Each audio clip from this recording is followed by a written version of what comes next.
recording. Okay, started. Okay, so we're going to demonstrate the IV insertion. So I'm going to go ahead and my reader start. Verify the physician's order. So you're going to verify the physician's order, making sure that they actually need an IV, so the physician's ordering. Assess for any allergies to latex, tape, chlorhexidine, or alcohol. Okay, so you have 4 allergies to check. Latex, tape, chlorhexidine, and alcohol. Collect all equipment and supplies. I make things real easy for you. Look, I have an IV start basket. Okay? In here, you will have a flush. You will have your needles. You will have a J-loop. Okay? You will also have gauze, tape, and a tegaderm. Okay? And a tourniquet. So this will come fully stocked for you. So I have my supplies. Inspect the solution for discoloration and particulate matter and inspect the connection set for cracks. So I am checking this. Thank you. To make sure anytime you have a solution, is there anything floating in it? Is it expired? Is it discolored? If it is, discard it and get a new one. So this looks good. I have my J-loop. I have my needle. I'm going to need some tape, a tegaderm, a tourniquet, and some gauze. I'm just getting this out of the way so you guys can get a better picture, okay? Perform hand hygiene. I'm going to wash my hands. Greet the patient and introduce yourself. Hi, Mr. Smith. My name is Liz. I'm going to be your nurse today. Can I have your name and date of birth? Verify patient using 2 patient identifiers. Check allergies. Do you have any allergies? Nope. Okay. Explain procedure in terms patient can understand. Okay, so what I need to do today is I need to start an IV on you. What it is, it's a little tube that's going to go in your arm. It does involve a needle and a little bit of a poke. Okay? And that's going to allow us to give you fluids and medicine. Do you have any questions? No, he's good. Provide privacy. I'm going to pull the curtain. Raise bed to appropriate working height. I'm going to raise the bed up because I'm short. Place the patient in a comfortable sitting or reclining position, leaving the arm in a dependent position. Okay, so I want you to go ahead and kind of hang your arm down for me. Okay? Are you comfortable? Okay. Remove protective covers from 10 ml saline syringe to maintain an aseptic technique. Remove air bubble. Okay, so what that means is, see how there's a cap on top of this? Mhm. I'm going to twist it off. You see how there's an air bubble in there? Okay, we cannot inject our patients with air. So you're just going to squeeze it and get the air out. Okay? Connect and twist 10 ml syringe onto IV extension tubing. Twisting until secure. So here's my extension tubing. Okay? This is the end we're going to screw it onto. This is a sterile end we want to keep clean. So we're going to leave that blue cap on there. So I'm going to push and twist.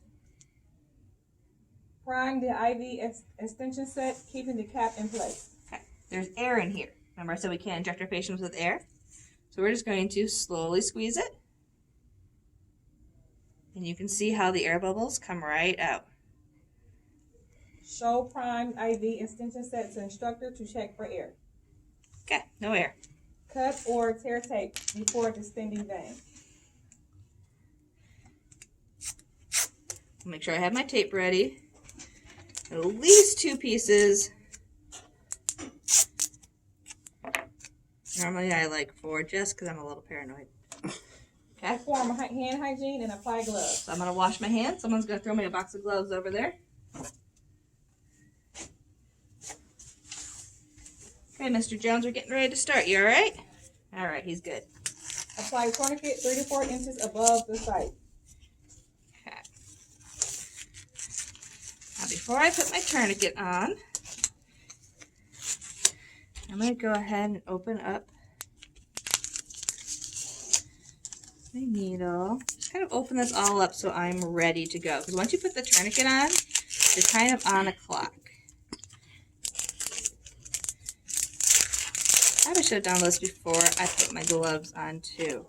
And I am missing a chlorhexidine swab. So I make sure I got my chlorhexidine swab. I'm going to rewash my hands, put clean gloves on. Okay, Mr. Jones, I'm ready now. Go ahead. Ask patient to open and close fists. So I'm going to go ahead and I'm going to put a tourniquet on. And it's going to go 3 to 4 inches. Huh? I was laughing at her. Laughing at my gloves. She's talking about his fist missing. Oh.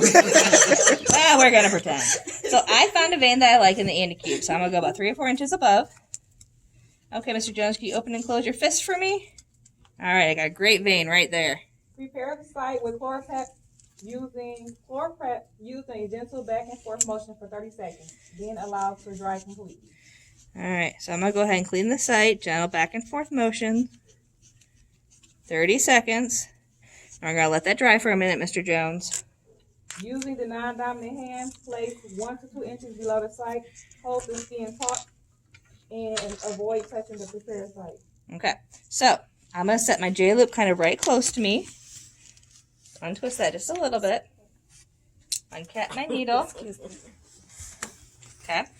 With my non-dominant hand, I'm going to put pressure down. Sorry. I got her phone. Okay, keep going. Align IV catheter on top of the vein. Okay, so I'm going to line my catheter on top of the vein. Hold catheter by the hub in your dominant hand. Okay. Bevel side up at 20 to 30-degree angle. Okay. Bevel sides up means the slant's, the point's going down. Okay. Warn the patient of a sharp, quick stick. Okay, you're going to feel a quick poke. Insert directly over the vein or from the side of the vein. Poke. You're looking for, go ahead, keep going. No blood return in the catheter, flashback chamber, or both. Okay, I got blood back in there. Lower the angle and advance the catheter into the vein while separating the catheter from the needle. Style it until the hub is at a venipuncture site. See how I advance that forward? Then if I pull this straight back, it's going to lock. Okay. Release the tourniquet. So I'm going to put pressure down above my site. You cannot go over the insertion site because that's contamination. I just cleaned that. So I put pressure below. Pop your tourniquet. This is where the automatic fail is. You have to pop that tourniquet right away. Compress the skin well above the catheter tip to stop the blood flow. Okay. This is now my new tourniquet is my finger. So I compressed. I popped my tourniquet. Quickly remove the protective cap from the extension tubing and attach the catheter hub while maintaining sterile technique. Now notice I put my finger on the blue hub. I can do that. I cannot touch the insertion site. Make sure to tighten extension set. Okay, so that is tight. Flush gently with saline flush, observing for signs of infiltration and leaking. Remove syringe from end cap. So I'm gently flushing. There are no swelling, no redness, no signs of infiltration. I'll go ahead and remove that. Stabilize catheter with tape. Now remember, I'm still staying away from that insertion site. Okay? Wipe away excess blood with 2x2. Okay. Still not going over my insertion site because blood will normally drain down the arm. Apply transparent semi-permeable dressing over the insertion site per institution policy. Now this kind of peels right off. You want the center of your window over that insertion site. And it comes with a little pre-sticker on it. So I'm going to make sure that I label that with my initials, the date, and the time. Loop the tubing near the entry site and anchor with tape. We're going to loop it. The rationale for looping it is if it gets tugged, that loop's going to pull out first, not the IV. Okay? Verbalize, label IV dressing with date, time, initials. Apply swab cap. Dispose of needles following OSHA and or JCO standards for needle disposal. And do not recap needles. Okay. Remove gloves and perform hand hygiene. I'm missing my orange swab cap, but we would go ahead and push this on here. Okay? And then this has to go in the sharps container. That's the other automatic fail. Okay, my sharps container is on the other side of the bed, so I would walk around and throw it into my sharps container. Okay? Remove gloves and perform hand hygiene. I'm going to take my gloves off, wash my hands. Go ahead. Return bed to lower position. I'll put the bed down. Make sure call light within reach. He's got his call light. Provide patient with instructions regarding limitation of movement, equipment and use, and observation of site tenderness, redness, and swelling. So you want to make sure you tell your patient, don't do any heavy lifting. Try to keep that arm still. If it starts hurting, swelling, or red, then I want you to let me know. Put the call light on.